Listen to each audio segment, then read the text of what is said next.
Bonjour et bienvenue dans ce 83e épisode de DevApps, podcast consacré à l'actualité, au développement et à l'architecture des technologies.net. Nous enregistrons cet épisode le 21 mars 2022, toujours en direct sur Twitch depuis maintenant quelques mois. Je suis Denis Voituron, accompagné comme d'habitude de Richard et de Christophe. Bonjour messieurs. Salut. Vous allez bien?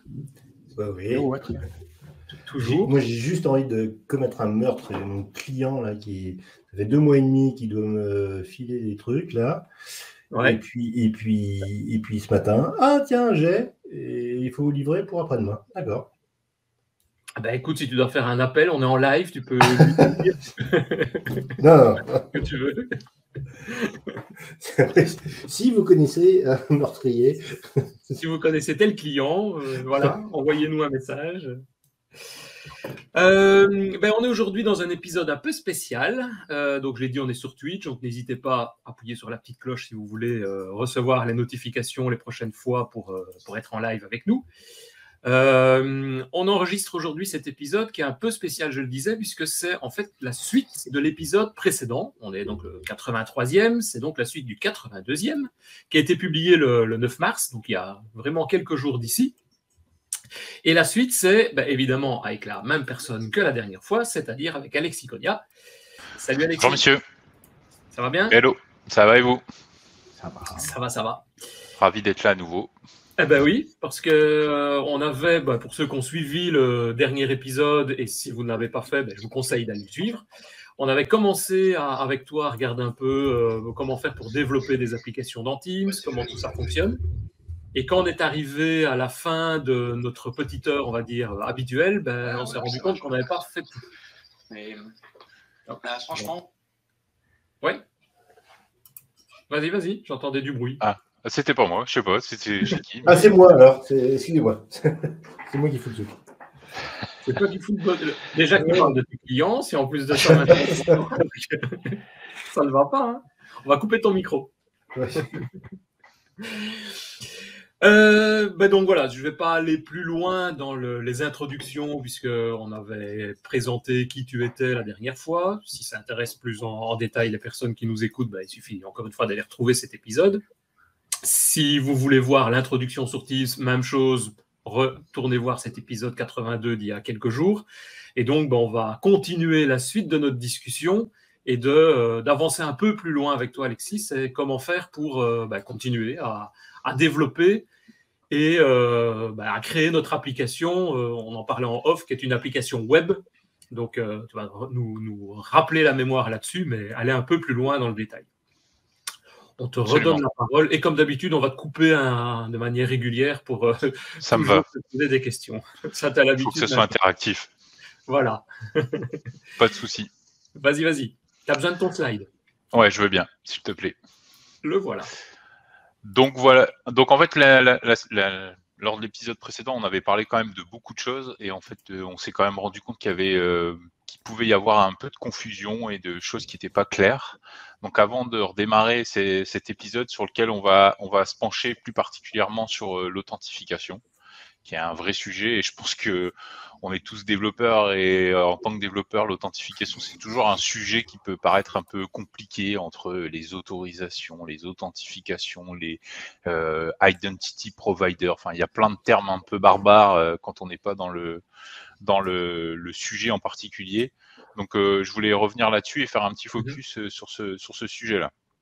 Oui, surtout que je suppose dans Teams, on a quasiment, à mon avis, l'obligation de s'authentifier, enfin du moins de récupérer l'authentification de Teams pour la sécurité, mais pour savoir aussi envoyer des informations et des messages personnels à l'utilisateur.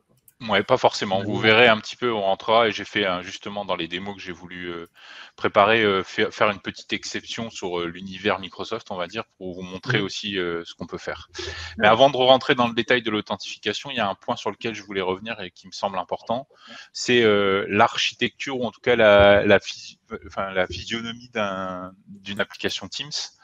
Il faut rappeler qu'en fait, l'application Teams n'est pas une application qui est hébergée par Teams.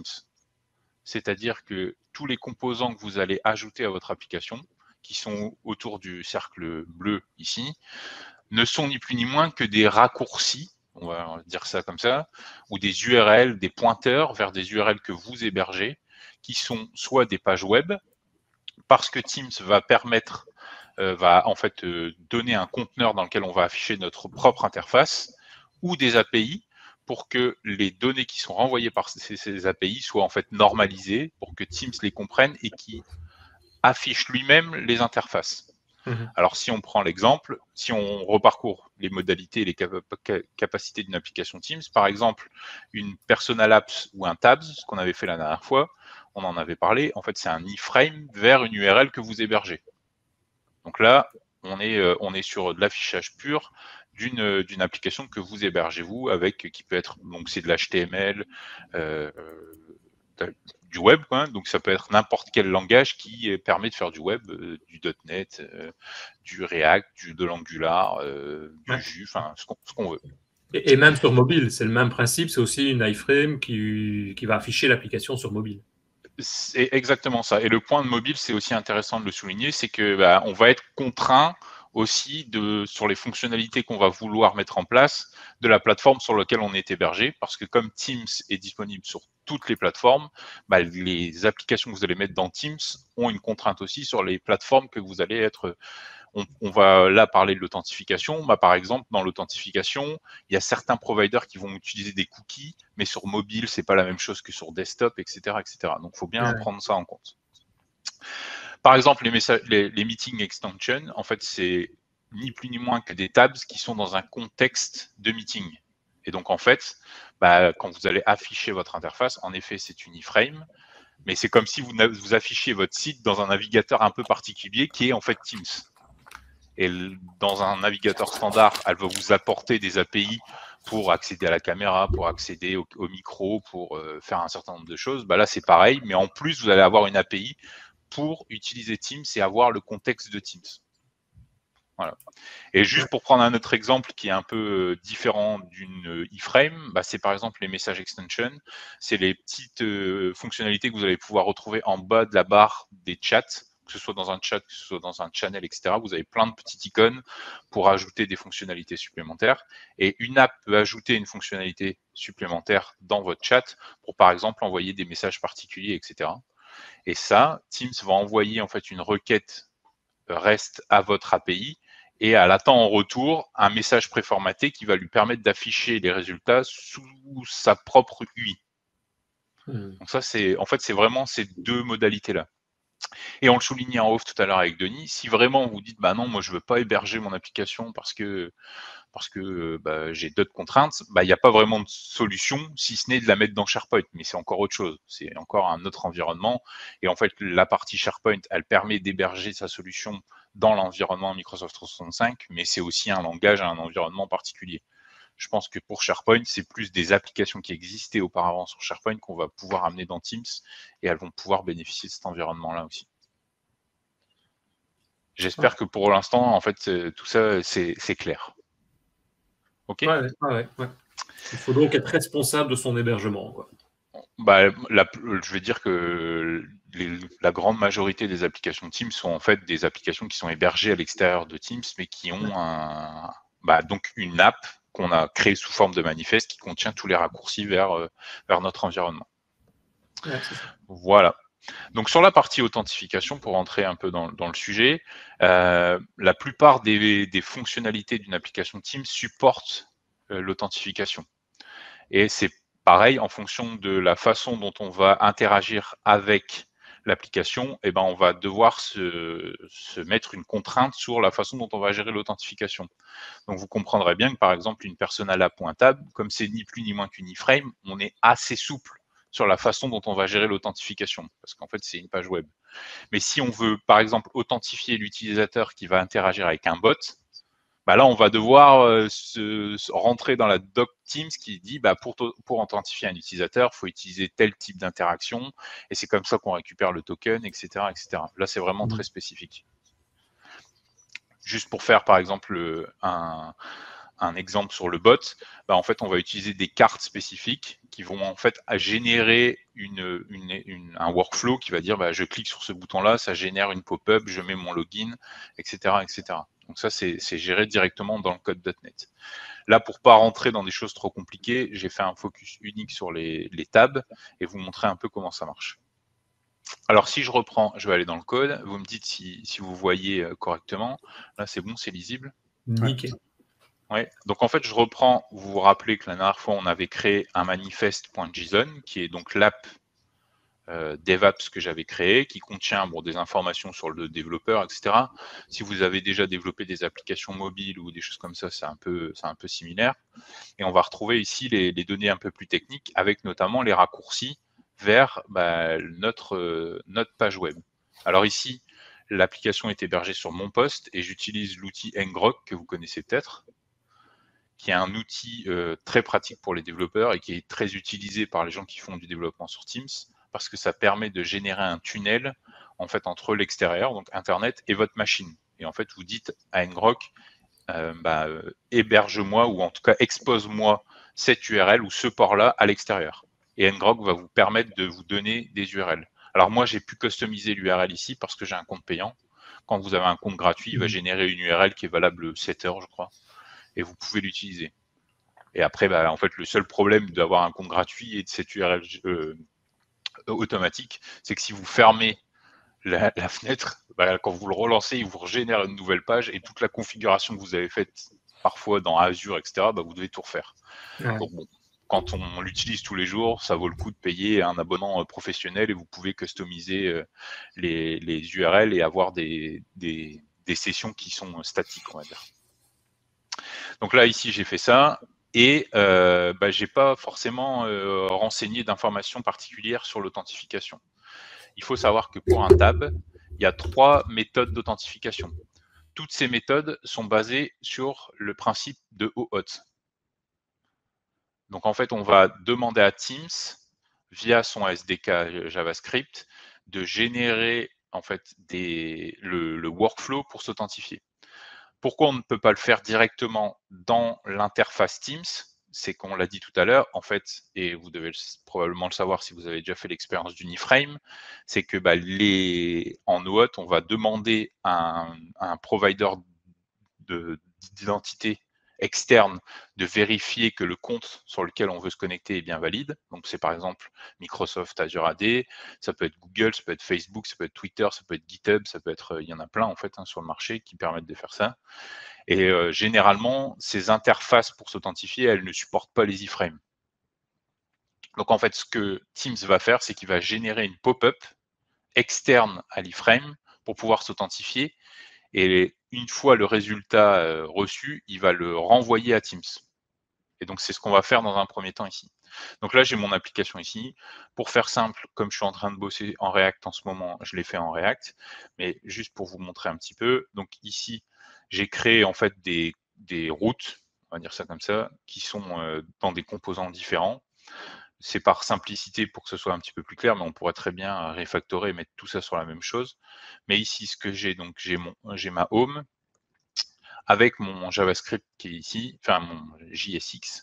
Donc c'est de l'HTML mélangé avec du JavaScript. Et ici, j'ai un bouton pour m'authentifier sur Microsoft et j'ai ajouté aussi Google pour vous montrer un petit peu que en fait, on a possibilité de le faire dans d'autres interfaces. Et donc si je me connecte à mon application, donc je vais dans Teams ici, je vais retrouver mon application DevApps. Alors, je vais peut-être zoomer un petit peu comme ça, vous aurez, hop, qui est ici, qui est installé en fait dans mon store d'entreprise. Donc, j'ai ajouté DevApps. Donc, si vous vous rappelez, voilà, c'est ça. Donc, en fait, ici, j'ai fait vraiment un truc très simple, c'est que j'ai utilisé dans un premier temps le contexte JavaScript qui est retourné par la librairie JS pour me donner le nom d'utilisateur. Alors, j'ai voulu faire ça exprès, on en avait parlé la dernière fois, c'est juste pour vous montrer qu'on a déjà l'UPN de l'utilisateur, donc son nom retourné par Teams, mais ça n'engage pas l'authentification et l'autorisation. C'est juste le SDK Teams qui dit l'utilisateur qui est connecté dans Teams est cet utilisateur-là. Mais l'app en elle-même n'a pas les autorisations, on n'a rien récupéré pour pouvoir s'authentifier. Si je vous montre le code, en fait, ici, au démarrage de mon app, eh ben, en fait, j'ai utilisé donc le SDK JavaScript qui est ici. J'ai juste utilisé cette méthode qui est obligatoire, donc qui est l'initialize. Et dans le callback, je lui dis récupère-moi le contexte Teams. Et dans ce contexte Teams, en fait, j'ai énormément de choses qui sont retournées. La position de l'icône, des ID, le nom du channel si je suis dans un channel, le chat ID si je suis dans un chat, l'entity ID, donc ça c'est des choses un peu particulières de Teams, mais j'ai notamment, on l'avait fait aussi la dernière fois, le type de client que j'utilise. D'accord? Donc ça, ici, c'est ce que je fais. Je lui dis juste, retourne-moi le user principal name, et c'est ce que je pourrais utiliser après pour m'identifier. Ça se produit quand, ça? Quand on arrive dans l'application, là, qu'on n'a toujours rien fait? C'est ça. Alors en React, en fait, le useEffect, c'est une méthode qui est appelée après que tous les composants graphiques soient loadés. D'accord. Par exemple, en Angular, c'est ngload, etc. Alors en Blazor, je suis désolé, je ne connais pas forcément. Et une application qui n'utiliserait aucune authentification externe, mais sa propre authentification, ça, elle saura du coup le lire quand même. Oui, elle pourra, mais il faut savoir que par exemple, une application externe, l'exemple de la tienne, il faut quand même au minimum que cette application puisse supporter de l'OAuth. Oui, d'accord, bien sûr. D'accord. Et en fait, ce qu'on va faire ici, c'est que quand je vais retourner donc, sur mon application Teams, c'est ce qui permet de dire, entre parenthèses, à l'application que tu es dans Teams. Oui. Alors, je vais le faire. Ce que je vais faire, c'est que je vais vous le montrer en in private parce que sinon, ça va être un peu rapide. Donc, ça veut dire que, en gros, quand tu lances le client Teams, donc tu t'identifies avec le client Teams, et après, tu es obligé de te réidentifier dans ton application. Si le gars, il a 5 applications qui utilisent le graphe Microsoft, il faut qu'il se réidentifie. C'est une bonne question pour la suite. C'est que là, c'est la première façon de s'authentifier. C'est-à-dire que c'est la méthode la plus simple où en fait, je vais pouvoir dire, je veux juste utiliser OAuth, enfin, je veux juste m'authentifier dans Teams, et moi, j'ai une application qui supporte OAuth. Voilà comment je peux faire. Donc, en fait, c'est ce que je vais vous montrer ici. Et après, vous verrez dans l'exemple d'après, où en fait, là, on a un truc qui est très seamless. Donc, c'est, je m'authentifie une fois quand je me connecte à Teams, et après, c'est l'application qui va gérer tout seul. Mais c'est l'étape d'après. Donc, si je retourne dans mon application ici, ah oui, bon, je ne l'ai pas installé. Je ne sais pas pourquoi d'ailleurs ça fait ça. C'est pas très grave. On va le faire. Hop, open. Donc ici, je retrouve la même chose. Et si je clique sur Login with Microsoft, alors comme je suis déjà dans un environnement vu Microsoft, vous allez voir qu'il va y avoir une pop-up. Elle apparaît forcément elle apparaît sur mon autre écran, mais en fait, il y a une pop-up qui est générée automatiquement, qui va en fait, là, comme je suis connecté sur mon compte, c'est transparent, mais il y a bien une pop-up qui apparaît. Si je refais la même chose, regardez, hop. Alors, j'ai pas enregistré les sessions d'authentification, mais si je fais la même chose avec Google, c'est exactement la même chose. Je vais vous la montrer. Hop, elle est ici. En fait, Teams génère cette URL-là automatiquement. D'accord ? Et ici, je peux m'authentifier. Alors, par exemple, hop. Ici, il va m'embêter avec mon compte. Forcément, je ne connais pas mon mot de passe par cœur. T'es pas dedans. Hop. Ouais, hop, attends. Je fais ça. Là, il va me dire cliquez sur. Forcément. C'est sécurité, hop. Et tu as un postier à la sortie là, devant chez toi. C'est ça. Voilà, ok. Et donc là, hop, je me suis authentifié parce que je suis en multifactor, donc j'ai eu la notification sur mon téléphone. Et là, il m'a généré donc un token qui m'a été retourné par Google. Et donc, je vais pouvoir utiliser ce token-là pour interagir avec Google. Donc là, je l'ai fait avec Google, mais à partir du moment où une application utilise, je pourrais le faire avec GitHub, et donc là, je vais utiliser la doc GitHub pour savoir comment je dois intégrer, en fait, quelle est l'URL à utiliser, quels sont les paramètres. Si je vous montre un petit peu plus en détail dans le code, en fait, j'ai deux fonctions qui sont Authenticate on Microsoft et Authenticate on Google.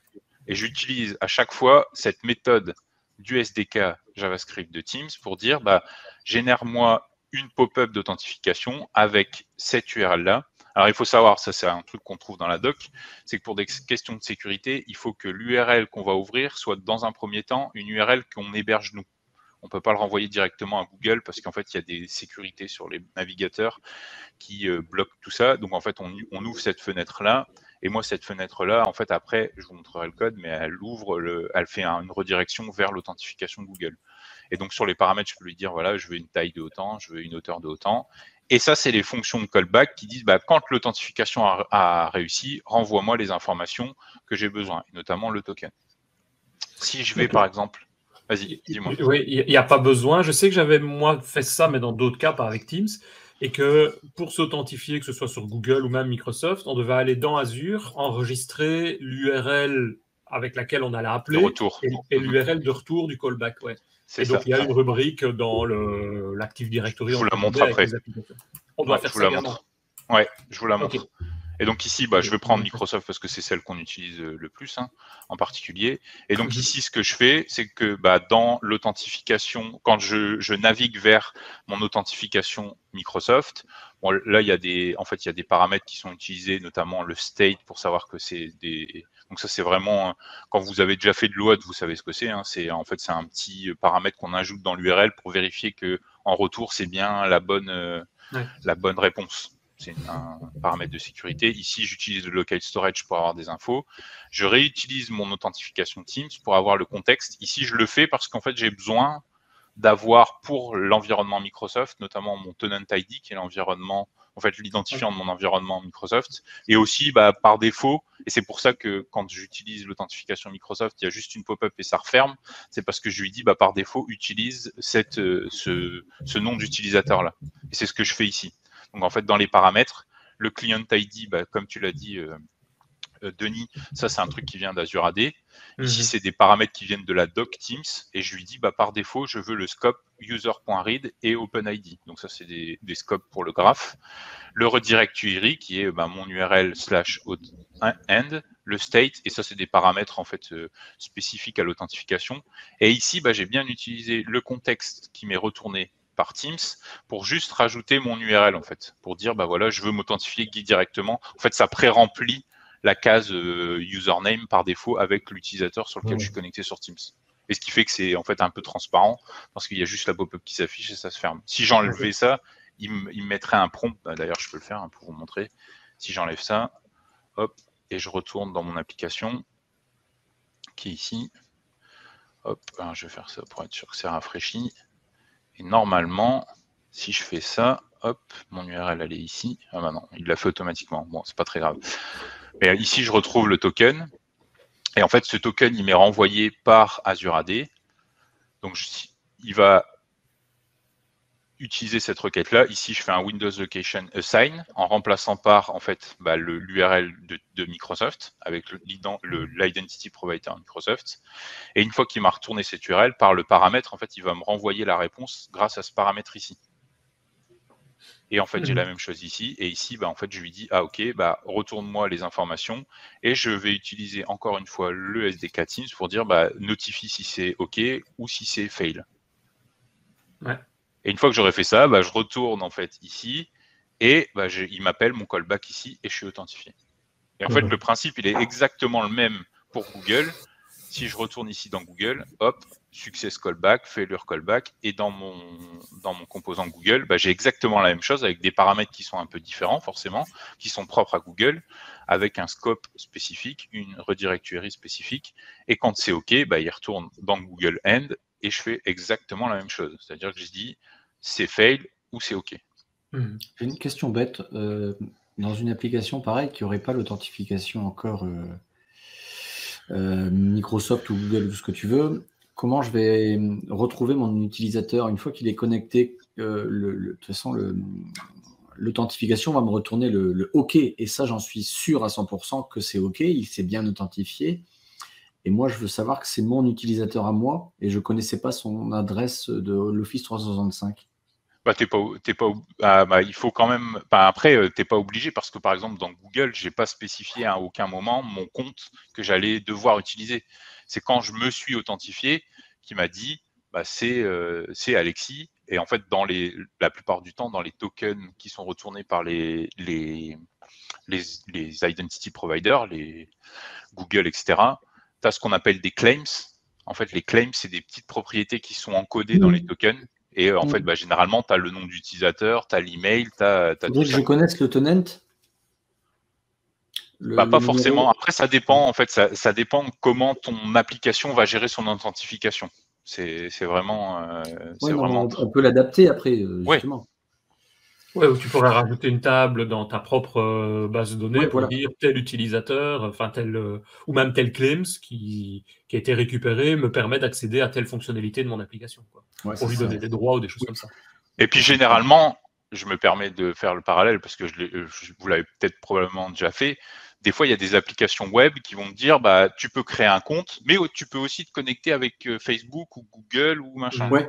Et en fait, ce qui se passe derrière, généralement, c'est qu'en fait, ils créent un compte utilisateur dans leur environnement d'identité et ils disent, bah, ce compte-là, il est relié au compte Google qui est dans une autre table. Et donc, en fait, quand il se connecte, il sait que c'est cet utilisateur-là. En fait. C'est ça, il faut anticiper un petit peu. Tout à fait. En fait, tu délègues l'authentification sur des services providers Microsoft, Google, mais tu gères toute la partie métier qui t'appartient chez toi, quoi. Ouais.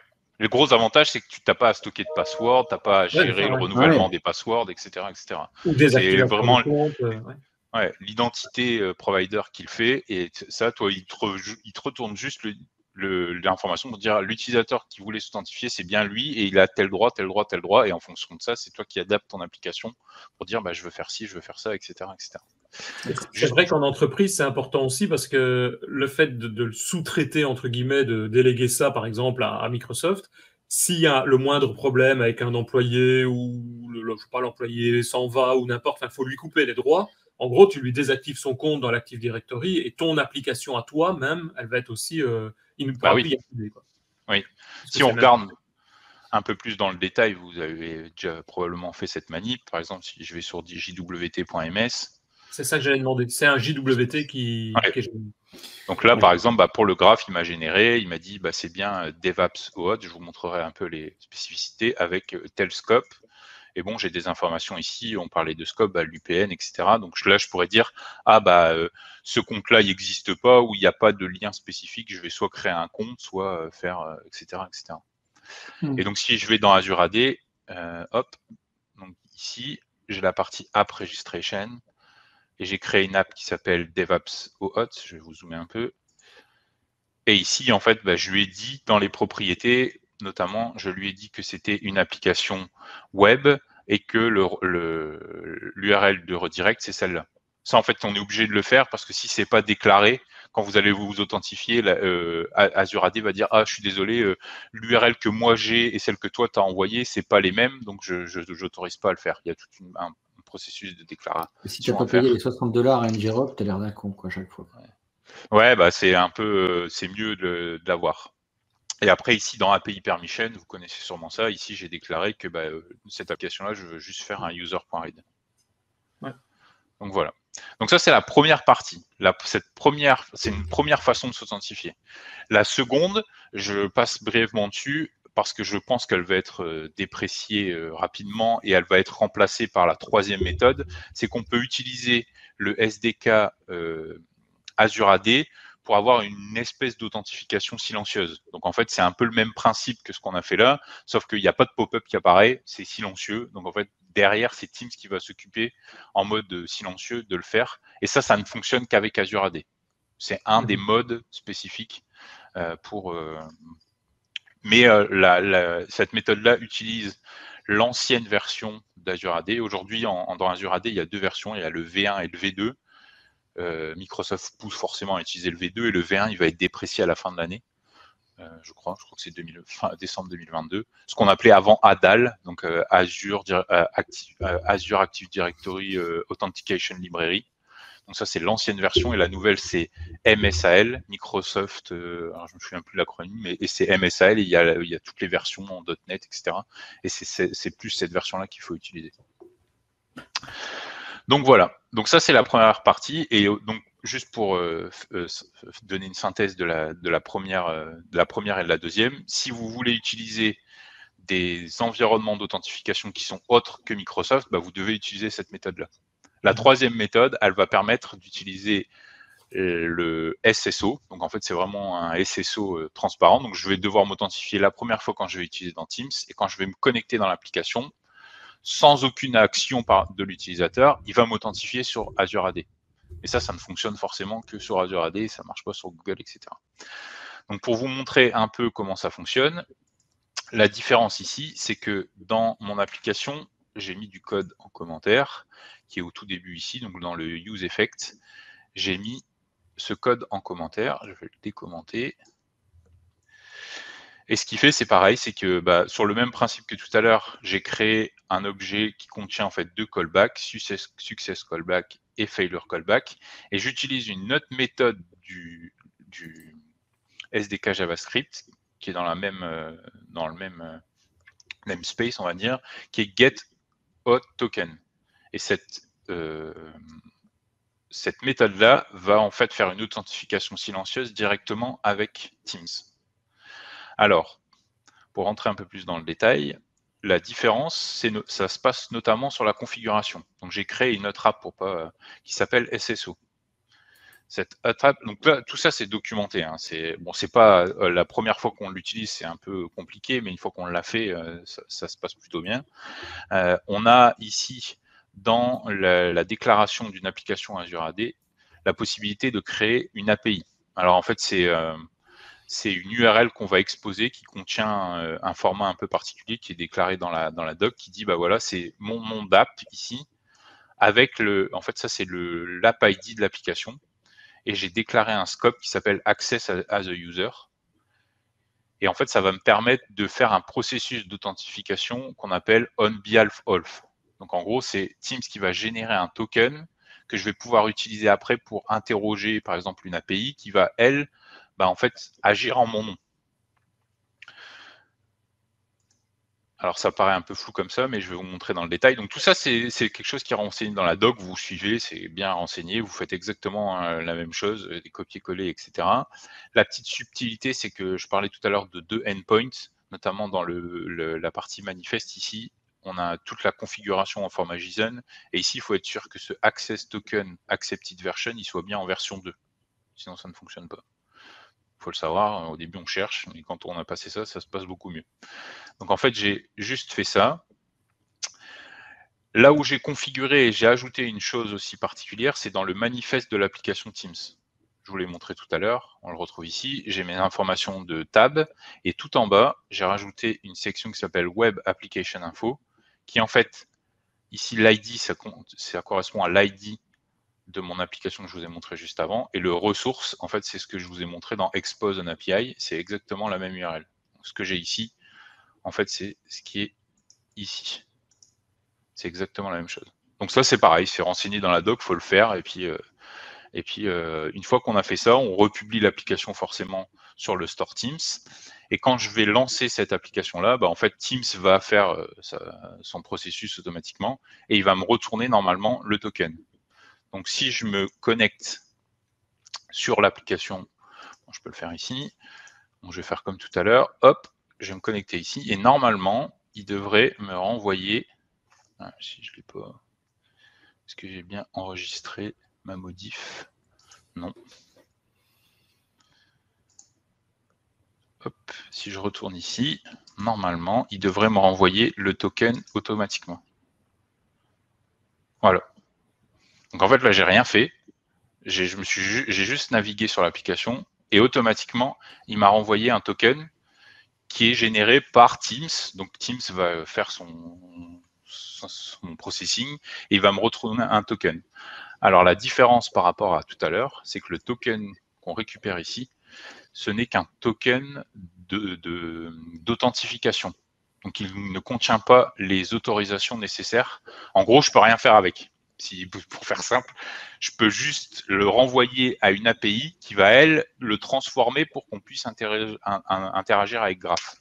Et en fait, si on regarde la différence par rapport à tout à l'heure, en fait, on voit que les claims n'ont pas du tout la même tête. Et donc, ce que je vais faire ici, c'est que je vais vous montrer la suite, c'est que j'ai développé une petite application Web API en .NET qui contient en fait une configuration. notamment ici. Donc ça, si vous avez déjà fait du .NET, vous savez comment ça marche. Donc j'ai rajouté en fait dans le pipeline des services tout un ensemble de middleware, donc la partie authentification. Ici, ça me permet de dire je veux utiliser l'authentification Microsoft. Ici, ça me permet de dire en fait je peux utiliser le token qui m'est envoyé pour appeler des API descendantes, donc par exemple Microsoft Graph. C'est ce que je fais juste en dessous. Je dis aussi ajoute-moi Microsoft Graph. Et en fait, ça c'est un service, un middleware qu'on utilise pour le dev qui va stocker les tokens dans un cache en mémoire. Forcément, ça ne va pas utiliser en production. Mais ici, pour le dev, c'est largement suffisant. Et j'ai un petit contrôleur Web API sur lequel j'ai configuré en fait la partie Authorize. Donc, je ne peux pas y accéder si je ne suis pas authentifié. Et automatiquement, Teams va me renvoyer le token et si vous faites attention ici, le scope que je demande, Access à the User, en fait, c'est celui que j'ai spécifié ici. Ouais, dans la config. Ouais. Donc, en gros, ça me permet de valider toutes les étapes. Et ce que je vais faire, c'est que quand je vais aller dans mon application web, alors je l'avais mis en commentaire, mais j'ai créé un petit bouton ici qui me dit si je suis authentifié, on va faire un push notification. Le push notification, c'est une fonction qui est ici et qui va faire, en utilisant en fait une API JavaScript fetch, il va appeler mon serveur Web API sur le contrôleur dans lequel je vais passer la méthode post et en fait le token que j'ai récupéré quand je me suis authentifié. Donc en fait le token que j'ai eu automatiquement par Teams. Donc normalement si je fais ça, je vais vous montrer, on va démarrer ça. Hop, mon application, elle est démarrée. Si je retourne par exemple ici, on va faire un switch d'application. Hop, le petit bouton push notification. Et normalement, si tout se passe bien, quand je clique ici, il y a mon breakpoint qui va se lever ici. Et donc ici, cette méthode-là, c'est une méthode .NET qui va juste me permettre de dire est-ce que le token qui m'est envoyé contient bien ce scope-là. Donc normalement, s'il n'y a pas d'erreur, il passe à la suite. C'est le cas. Et ici, pour vous montrer un peu ce qu'on est capable de faire, sans opération de notre part, juste en mettant bien les services qui sont mentionnés, en fait, l'application .NET Web API va transformer le token pour qu'on puisse interagir avec Graph. Et c'est ce que je fais ici. Donc, je crée un chat message qui contient juste un body qui est Hello from DevOps. Et dans la ligne ici, j'appelle le Graph Service. Donc ça, c'est pareil, c'est avec ASP.NET, l'injection de dépendance va me donner un objet pour interagir avec le graphe. Et ici, je l'ai fait à la main, mais je récupère un ID d'une Teams que j'ai déjà créé avec un channel et un ID de channel spécifique. Et je lui dis, ajoute-moi ce message. Et normalement, si je fais ça, je ne devrais pas avoir d'erreur. Ça a l'air d'être bien passé. Et si je vais dans mon application Teams, dans Teams, ici, général, boom, Hello from DevOps. Ok, donc là, tu envoies un message dans ce canal-là, quoi. Évidemment, après, pour enrober ça, il faut aller rechercher peut-être dynamiquement l'ID du canal, l'ID du channel pour... c'est ça, là je ne l'ai pas fait ici. J'ai utilisé Graph Explorer. Vous connaissez Graph Explorer ou pas ? Oui, je peux vous le montrer. Donc en fait, c'est un outil web qui est ici, sur lequel vous vous authentifiez avec votre compte Azure AD. Et vous pouvez faire des requêtes directement sur le graphe, notamment ici, j'ai récupéré tout à l'heure l'ID de mon utilisateur. Si je vais dans l'historique, par exemple, j'ai demandé quelles étaient les équipes que j'ai dans mon compte. Et c'est ici que j'ai récupéré l'ID, par exemple. Ici, elle s'appelle XPenduc et l'autre, elle s'appelle Helpdesk. Et après, j'ai récupéré le channel en récupérant l'ID ici. Donc, c'est ce que vous retrouvez dans le code ici. D'accord ? Mais donc, pour envoyer un message à Teams, tu dois, en gros, si j'ai bien vu, l'envoyer via Graph. Ce ne sont pas des méthodes propres au SDK de Teams qui permettent de faire ça. Non, parce qu'en fait, par défaut, tu n'as pas les autorisations pour le faire. Donc, en fait, pour rappeler ce que je viens de faire, c'est que j'ai déclaré une application Azure AD. Je l'ai configuré dans mon application Teams pour faire le lien entre les deux. Ce qui fait que maintenant, quand je me connecte sur mon application dans Teams, il va me générer automatiquement un token parce que je lui ai demandé, mais sans aucune opération de l'utilisateur. C'est-à-dire qu'il va récupérer vraiment là le contexte d'authentification. Et ce token qu'il m'a récupéré, je vais le renvoyer à ma Web API qui va, elle, en fait, automatiquement la transformer pour pouvoir avoir les droits d'interagir avec le graphe, et j'interagis avec le graphe. En fait, ça paraît compliqué comme ça, parce que quand on l'a jamais Non, fait... pas du tout. Non, mais ça paraît compliqué, mais quand on l'a fait une fois, en fait, on a compris le mécanisme. Et en effet, une fois ça paraît tellement plus fluide pour l'utilisateur. Et ce que je voulais vous montrer, par exemple, j'ai fait d'autres types de messages. Donc, si je refais la même chose, je vais peut-être pas décommenter mon commentaire. Toi, ce que tu fais d'habitude, enfin, ce que tu conseilles de faire, c'est ça, c'est plutôt de passer par le graphe pour faire toutes ces opérations après de communication. L'expérience utilisateur est quand même meilleure. Hein. Ah bah oui. Oui, pour le développeur, la première fois, ça paraît compliqué. Non. Et après, mais après, quand on l'a fait une fois, bon, moi, là, je vous avoue, la première fois, j'ai un peu galéré. Maintenant, je sais comment ça marche. Tu as dû mettre 2-3 heures, quoi. Peut-être un peu plus quand même. Parce qu'il y a des trucs au début, notamment la petite propriété à 2, même si c'est renseigné dans la doc, que c'est celle que tu passes vite fait, là, parce que tu dis, oh, c'est en rouge, ça doit pas être important, hop, et tu passes à la suite. Et après, quand tu as cherché pendant 2 jours et que tu n'as plus de cheveux sur le caillou, tu te dis, mais c'est pas possible. Donc tu relis la doc, tu fais, ah, mais ça, je l'avais pas vu. Et tu le mets à 2, et bon, ça marche. Tu dis, ah. Disons qu'il n'y a pas une ligne qui sert à rien, quoi. Voilà, c'est ça. Donc pour vous montrer un autre exemple. L'avantage aussi de passer par le graphe, je suppose, c'est que tu peux aussi communiquer avec plein d'autres choses. Tu peux tout faire. Ouais, c'est ça. Tu peux tout faire. Tu peux envoyer un mail, tu peux, à partir du moment où ici, quand je retourne sur la déclaration de mon application. Alexis, en fait, tout est là, en fait. Tout est l'intérêt de passer son app dans Teams, en fait. Même si c'est une app qui pourrait pas avoir les mêmes fonctionnalités, mais elle pourrait avoir des fonctionnalités différentes. Moi, c'est comme ça que je le vois, en fait. Oui, tu pourrais apporter des fonctionnalités supplémentaires par le fait de l'exécuter dans Teams, parce que tu as tout un contexte supplémentaire. En fait, tu as tous les services Microsoft qui te sont mis à disposition, et effectivement, tu dois ouvrir un document Word, créer un document ou envoyer un mail ou créer un calendrier. Voilà. Ici, vous voyez, j'ai déclaré donc dans les permissions, j'ai dit mon application, elle peut envoyer des chat messages et envoyer des messages dans des channels. Moi, j'ai quand même un problème là. Si tu as ton application qui est pure web, ta déstructuration, j'allais dire, du token, tu le fais comment?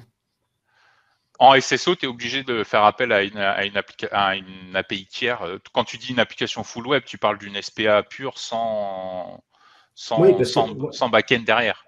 Moi, j'ai une application Angular bête et méchante qui utilise uniquement le graphe de Microsoft. Donc, j'ai absolument aucune. Le back-end, si tu veux, c'est le graphe de Microsoft. J'ai rien. Je m'identifie auprès du graphe et puis après, je rajoute des propriétés dans les différents calendriers, des événements, etc. Et voilà, donc là, tu pourrais le faire avec la première méthode, en fait. Première méthode qui te renvoie. Le SSO, en effet, comme il y a besoin de transformer ce token, aujourd'hui, on est obligé de le faire parce qu'en fait, la subtilité, c'est que sur la partie front-end, j'ai juste spécifié un client ID, j'ai pas mis de secret, etc. Par contre, dans mon back-end, j'ai mis un secret. C'est-à-dire que j'ai dans ma configuration, je peux vous la montrer, ici dans ma configuration, j'ai Azure AD qui dit le client ID c'est celui-là, le tenant ID c'est celui-là, le client secret c'est ça. Et ici, voici les propriétés que j'utilise, notamment sur le graphe, il y a 2 endpoints, il y a un point V1 et un endpoint bêta, et j'ai les scopes que vous avez vus tout à l'heure. D'accord. Juste pour finir, et après j'en aurai terminé, je voulais juste vous montrer aussi la puissance, puisque là au final j'ai juste envoyé un message bête et méchant hello from DevOps. Ici ce que j'ai voulu créer, c'est un message un petit peu plus avancé, qui notamment est en HTML, et qui contient une syntaxe un peu particulière, qui fait référence à l'objet qui est juste en dessous, et qui permet de faire de la mention. Donc en fait, si je refais la même chose, je vais relancer mon back-end. Et l'ID qui se trouve en dessous d'Alexis, c'est l'ID de quoi? De toi? C'est l'ID de mon objet Active Directory qui correspond à l'utilisateur Alexis Cogna dans l'Azure Active Directory. C'est ce que je vous ai montré tout à l'heure. Je vous ai dit, j'ai récupéré c'est quand j'ai été ici. Et en fait, c'est celui qui est ici. C'est celui-là, en fait. C'est ça. Enfin, c'est pour faire la référence, parce que vous allez voir que automatiquement, alors ce que je vais faire, c'est juste enlever le breakpoint pour ne pas être embêté. Mais si je reprends mon app Teams, je retourne ici. Home. Bon, là, c'est une vraie app de développeur, hein, il n'y a pas de retour, etc. Mais si je fais push notification, normalement, en quelques secondes, si je vais ici, boum, j'ai mon message. Et en fait, automatiquement, le mention me permet, par exemple, que si je fais un highlight ici, hop, il me génère une carte avec mes infos. D'accord? Et la dernière démo que je voulais vous faire, c'est qu'ici, si je mets ça en commentaire, hop, c'est la même chose, mais avec une carte. Donc en fait, c'est un peu le même principe que ce que j'ai fait au-dessus, sauf qu'au lieu de mettre une mention comme type d'attachment, ici j'ai dit c'est un attachment de type card en fait, et qui est en fait une carte de type thumbnail. Ça pourrait être aussi une adaptive card, c'est un autre format de card. Et si je refais la même chose, hop, je retourne dans DevOps, je fais push. Hop, et normalement, ce qui va se passer, boum, et ici j'ai une carte avec un. Voilà. Et donc tout ça est fait dans un contexte sécurisé parce que je suis authentifié. Et si je ne le serais pas, bah, en fait j'aurais une 401 parce que forcément, j'ai pas toutes les propriétés. Une question. Dis-moi. Teams, c'est qu'un iframe, hein, on est d'accord, ça n'héberge rien. Pour un tab, oui. Ce matin, on m'a demandé est-ce que je pourrais rajouter dans un rendez-vous des fichiers? Oui. J'ai répondu non, je n'ai pas créé de blob pour que tous les gens ils viennent stocker des gigas et des gigas. Est-ce que je pourrais utiliser du coup un système avec les wikis ou les files? Est-ce que les apps, comment ça peut marcher? Comment je pourrais répondre à ce besoin-là grâce à Teams? Eh ben en fait, alors tu vois, si c'est parce que moi je ne l'ai pas continué. Je ne sais pas si je l'ai encore ici, non, je ne l'ai plus. Mais en fait, dans les exemples, parce qu'en fait, ce que je vous ai montré, c'est dans les exemples de la doc graph. Mais l'étape d'après, c'est que ici, au lieu d'avoir un attachment de type card, c'est un attachment de type file. Et en fait, quand je poste mon message, automatiquement, le file va être uploadé dans Teams. Et donc, en fait, il va être, au lieu d'être stocké, bah, en fait, tu vas le retrouver. Si j'y arrive. En fait, il va être stocké. Tu vas le retrouver ici.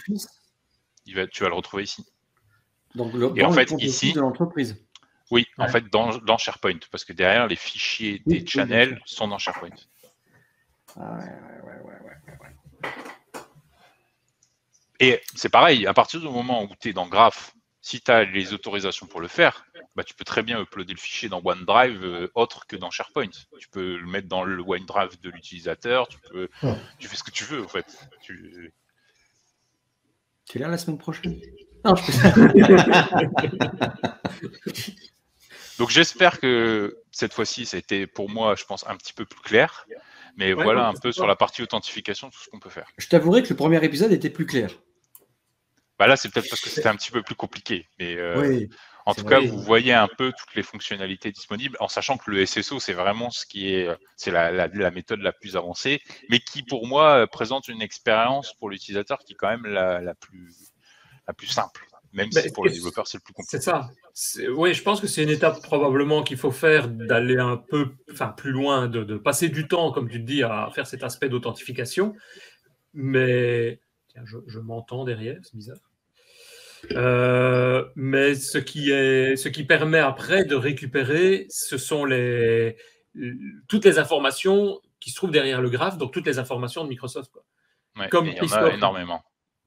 Ouais, c'est ça. Et comme Christophe le disait, avoir la possibilité de sauvegarder, que ce soit des fichiers, d'accéder au calendrier, enfin d'accéder à tous les services, et ils sont vachement nombreux de ce que Microsoft propose. Et c'est là que je vois l'intérêt. C'est pas seulement de s'authentifier, c'est vraiment d'aller plus loin. Et ce qui m'intéresserait aussi après, pas après, mais on peut aussi faire l'inverse, interagir avec l'application, par exemple ton application de ton entreprise. Je suis dans un chat. Je peux imaginer que c'est quoi déjà ton application? Waldo. Waldo, c'est pour les réservations de salles, il me semble. Oui. De bureau, bureau. Ouais, de bureau. Je suis dans un autre endroit de Teams et je peux du coup envoyer quelque chose à ton app. Donc exemple, en fait, c'est dans les deux sens, on est bien d'accord. Oui, tu peux le faire et tu peux même le faire même de l'extérieur. C'est que si ton app n'est pas dans Teams, bah, tu pourrais très bien envoyer des données dans Teams. Parce qu'en fait, des bots. Ah ouais? Attends, si j'utilise Waldo, si tu as un Waldo web, full web? Ouais. Et du coup, je ne suis pas du tout connecté à Teams à l'instant T. mais je suis dans ton application web. C'est le même principe en fait, c'est que là, au lieu d'utiliser l'authentification qui est fournie par Teams, là je vais gérer l'authentification moi-même, mais je vais m'authentifier avec mon compte Azure AD et je vais pouvoir interagir avec le graphe de la même manière que je le fais dans Teams. Et donc en fait les méthodes, ici la méthode graph que j'utilise ici, en fait si elle est dans du pur web et que le token que tu m'envoies il contient bien ça, ça fonctionnera exactement pareil. Hein. Ah oui, c'est ça que tu veux dire, Christophe. C'est par exemple dans ton application qui n'est pas dans Teams, classique, tu appuies sur un bouton et ça envoie une notification dans Teams. Ouais, il y a vraiment un intérêt. Tu vois, là, on en parlait dans les autres podcasts de l'intérêt d'aller dans Teams, mais là, il est clairement là, quoi. Oui, et puis après, on parle de files, etc. Mais après, on peut créer des rendez-vous avec des meetings Teams.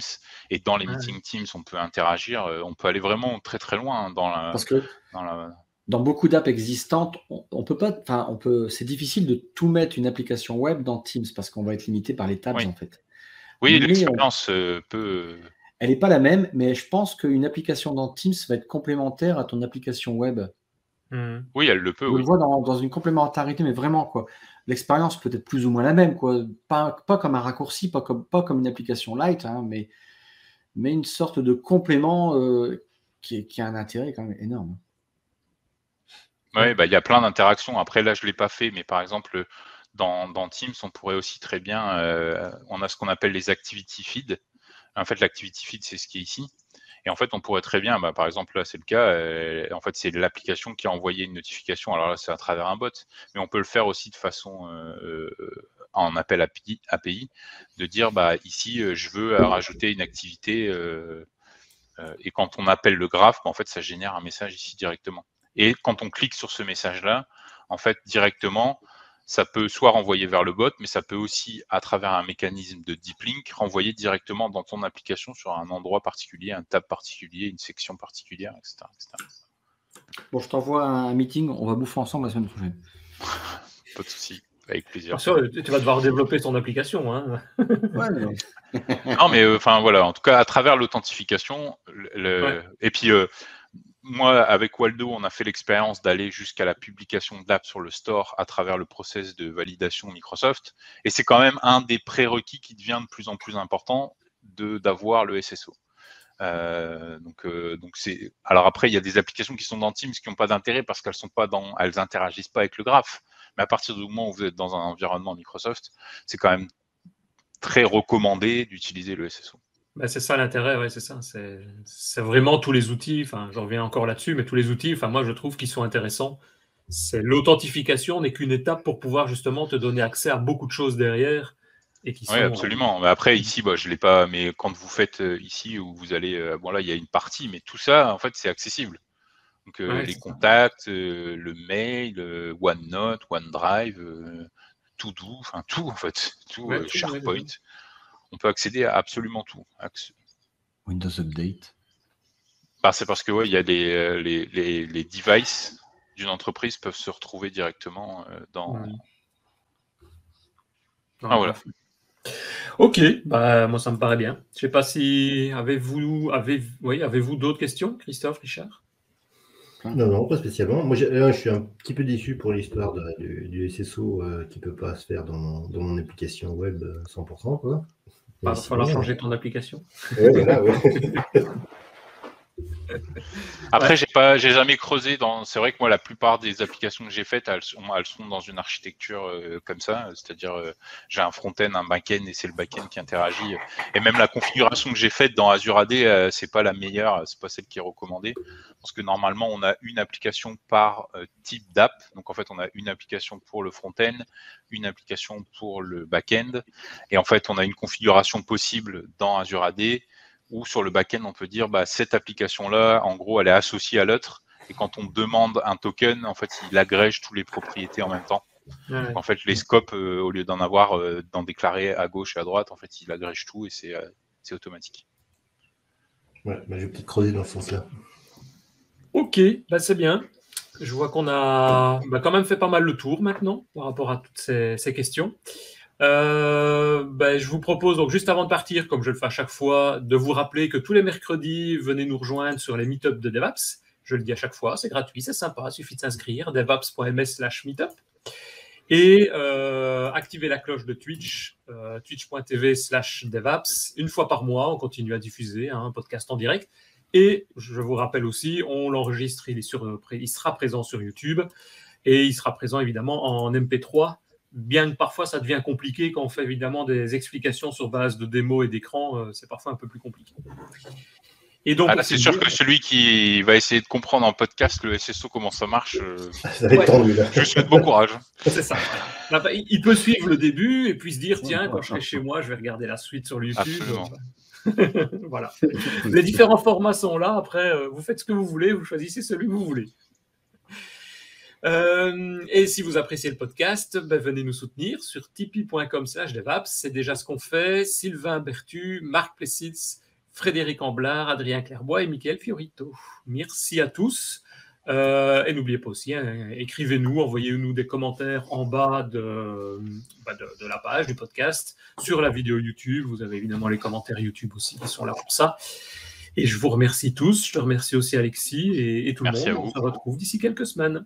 À bientôt. À bientôt. Ciao. Ciao.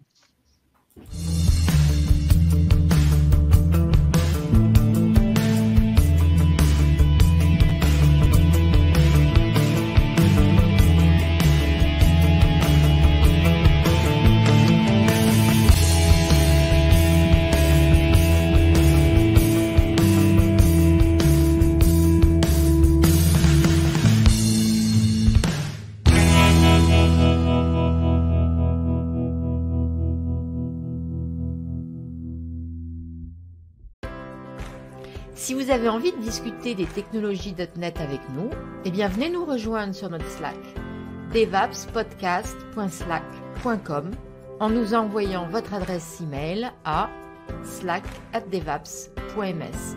À très vite sur Slack.